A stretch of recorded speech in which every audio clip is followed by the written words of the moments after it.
We're almost past Halloween. We're almost past the creepiness. We are getting geared up for snow where I live. I'm already planning Christmas shopping. We are finally entering my all-time favorite time of the year. I'm so excited.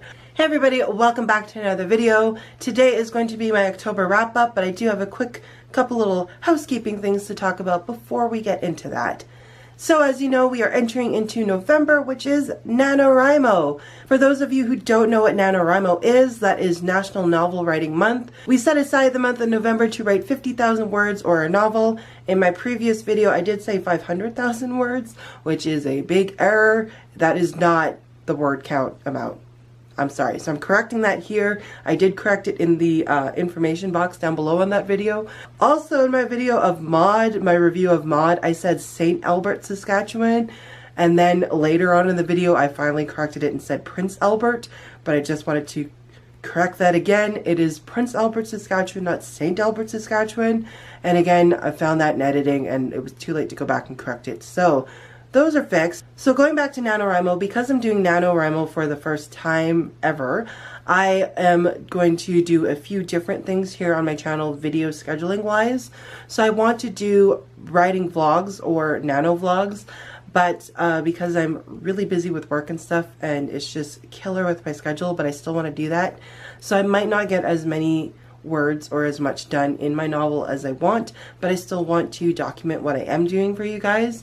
So instead of scheduling a regular scheduled video on Friday, I'm going to be uploading a writing vlog on Saturday. So that'll give me time to film enough for you guys, edit, and put it up for Saturday. So I'm going to have weekly vlogs of my writing and novel writing process and how I'm finding it, and you might just see a very frazzled me, who knows, but I love doing vlogs, and I know you guys have really enjoyed any of the vlogs I've done in the past, so I wanted to do that to incorporate NaNoWriMo in there. We are still planning our live show for reintegration, which Melanie and I are currently discussing dates as to the filming of this video, but look toward the beginning of November for the reintegration live show date for that book chat. And of course, we'll announce our NaNoWriMo wrap-up live show toward the end of the month of November, probably at the beginning of December, so we'll do that as well. So October was a very interesting month. So I read 3 books and then I DNF'd 3 books. I was sent some books for review, so these are the books that I have been sent for review. These were the 3 that I DNF'd, and I'm actually doing a whole separate video of just mini reviews for these.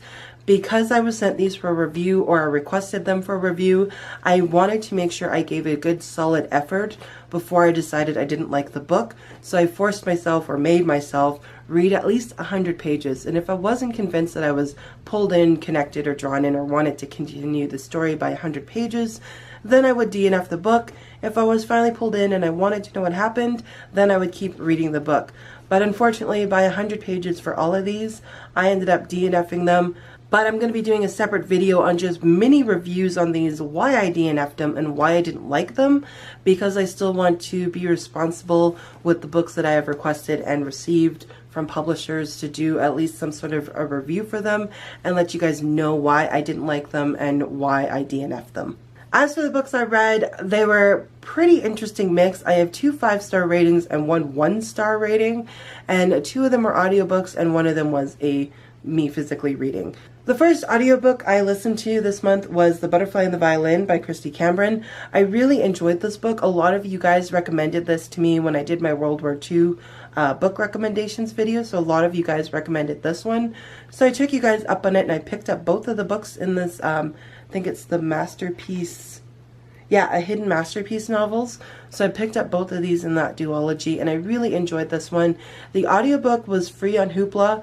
I loved the narrator. I loved how she did the accents very well and how she narrated the story. I thought that was really well done. Follows an Austrian violinist as she's trying to help Jews escape from Austria and then is taken away from her life of privilege to Auschwitz and just her journey. And I cannot say Auschwitz.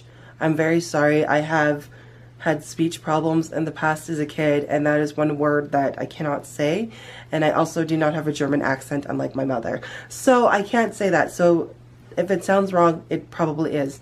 But she is sent to Auschwitz, the very famous concentration camp, and just her life there, and just hanging on to faith and clinging on to hope, and kind of praying that she makes it through, as many other people were. So it was a very powerful story. It was a very beautifully written story.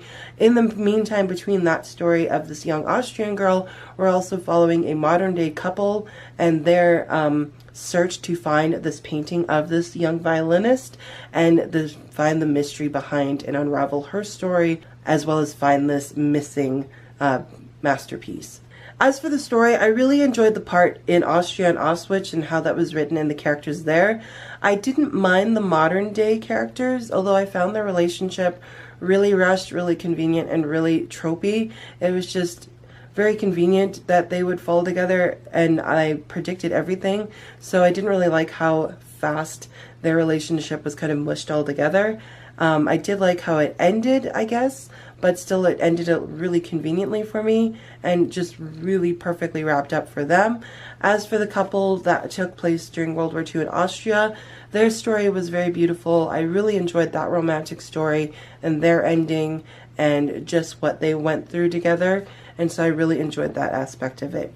I do guarantee it a clean read, and as for a World War II book, especially with some of the events in Auschwitz, I didn't find it that difficult to read or what happened to these characters, because I think they really toned down some of the things these characters would have been going through, especially this group of characters that we follow in Auschwitz. So I wouldn't even give it too much of a content warning or a trigger warning for those events either. So I found it really well done, respectful, and even though it toned down a lot of things, it still kept very true to the events of what would have been happening. The next book I read was my other 5-star rating, and that was Reintegration by Ashley Bogner. I'm going to be doing a full-length review on this one, so I'm not going to go too much into it, but this is a indie published author who is part of our book club, and we decided to do her book for our October pick.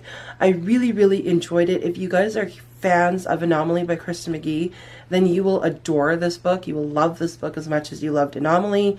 The faith elements were 110% on point. The characters are really well done. I think some of the aspects of them were a little rushed, but I still really enjoyed it. The writing is really good. Like, she has room for growth, of course, as a new author, and I love that you can see the room for growth, but it's more of excitement of seeing where this author is going, because you can see how much talent this author has already, but you can see that there's going to be room for growth, and you're just really excited to where that is going to go, if any of that makes sense. So I was really excited to see how Ashley is writing this book. I really enjoyed this as a dystopian. For any of the dystopians that I've read, this one seems more true to life and more of a possible future for us, which was very scary, but at the same time, really cool to see that. This is the book, guys. This is the dystopian that is very accurate to what is even going on today, because it's already happening. That's how well she hit this book with her dystopian world that she created. So I found this really well done. So we're following Catherine, who is a regulator, or being trained to be a regulator, and with gearing up for her final test, she is then introduced to a rebel named Matthew, and that kind of changes her whole world as he becomes part of her final test, as she has to make sure that this process called reintegration does not fail. In the end, she has to make some very difficult choices that turns her back on everything she knows and believes to saving a life. So she has to make some very difficult choices in this world called the Federation. That was a terrible synopsis, but like I've said before, I'm terrible at synopsis, guys. But I really enjoyed this. It was my other 5-star book. The third book I read this month was Illusionarium by Heather Dixon. This is a 1-star rating. I've never rated a book 1 star. I finished it because I did get the audiobook from Audible, which I have returned because it was a drug-induced dream. It was the weirdest story ever. It was so strange. Even the synopsis doesn't give you what is really going on. We're following Jonathan, who's trying to get this cure for this sickness that is killing all of the women in this society, and his mother and sister have come down with this as well. And it doesn't turn into that. It's not an adventure. It's a drug-induced dream into different worlds and different dimensions and stuff. And it was just really weird. And I didn't really like the protagonist. I didn't like the story. which was really weird because I loved Entwined by Heather Dixon. But as for Illusionarium, it was so weird. It was almost like being on a high the whole time, and the way the story was written and stuff. And I didn't like it because I felt like I was on a high. I was having weird dreams because of it. Like, it just reminded me of when I was in the hospital as a kid coming off of anesthesia or any of the pain medication they were giving me. And I didn't like it for that reason. So I gave it a 1-star rating. It just was not for me. I do not recommend it. It was anticlimactic, predictable. It is steampunkish, so it does have like a alternate future, but it was just meh. Like, I really did not enjoy that. So I gave it a 1-star. I finished it, but I gave it a 1-star. I think if I didn't have it on audiobook, I might not have finished it. The book I'm currently reading and currently listening to on audiobook is actually Wildwood Dancing by Juliet Marillier. I was gifted this last year from Sam, from Sam's Nonsense. I am enjoying it so far. It is very heavy on the fae elements, and I mean like the darker naturalistic fae elements. So if you're not a huge fan of those kind of magical elements, I wouldn't recommend it for anybody who's uncomfortable with that. So it's definitely got a very strange fae-esque world to it.